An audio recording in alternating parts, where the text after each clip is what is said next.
Market પર એક ચર્ચા કરીએ જે રીતનું અત્યારે એક સેટઅપ જોઈ રહ્યા છે.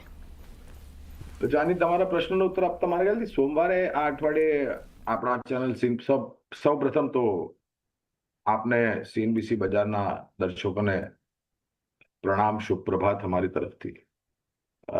સોમવારે જોડાયેલા હતા ચાંદની, અને સોમવારે આ અઠવાડિયે એક અભિપ્રાય રાખેલો કે જો આપણે નિર્ણાયક તરીકે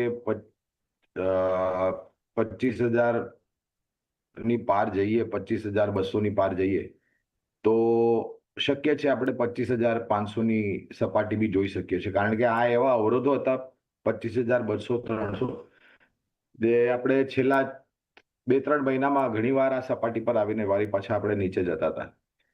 પણ આ વખતે નિર્ણાયક તરીકે એ સપાટી પાર કરી, અને મારા ખ્યાલથી ગઈકાલે તમે ખાસ કરીને જોવા જાઓ તો શરૂઆત જે હતી બજારની સારી હતી, પણ પછી છેલ્લા કલાકમાં મારા ખ્યાલથી જે પરિવર્તન થયું, કારણ કે જે ઉપલી સપાટી આપણે જોયેલી સવારના 2:30 વાગ્યાની આસપાસ મારા ખ્યાલથી નીચલી સપાટી પર આવ્યા, અને પછી 2:30 થી 3:30 વચ્ચે છેલ્લા કલાકમાં વળી પાછે આપણે સર્વોચ્ચમ સપાટી જોઈ.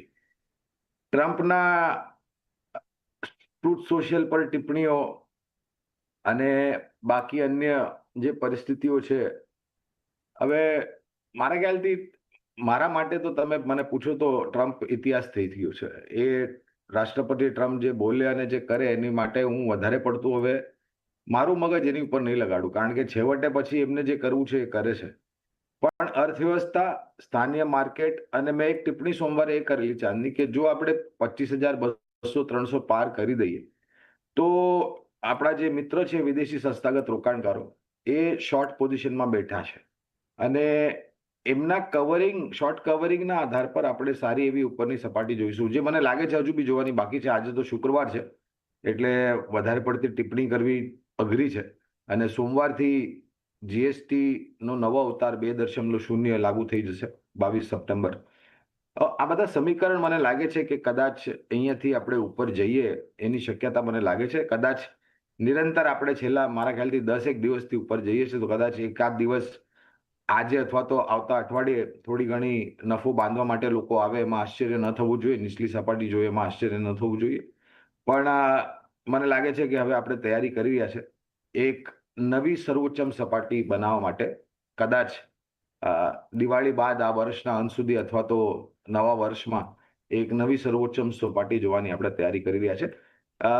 એક બીજી વાત કહેવા માંગીશ કે 10 ઓક્ટોબરથી બીજા ત્રૈમાસિકના પરિણામ આવવાના શરૂ થશે ચાંદની, તો એની ઉપર નજર મારી વધારે પડતી રહેશે.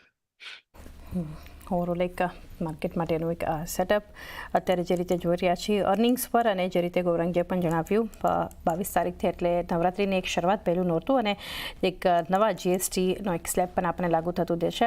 ઘણી બધી વસ્તુઓ બજાર માટે હાલ તો એક પોઝિટિવ સાઇડ પર આપણે આવતી જોઈ રહ્યા છીએ.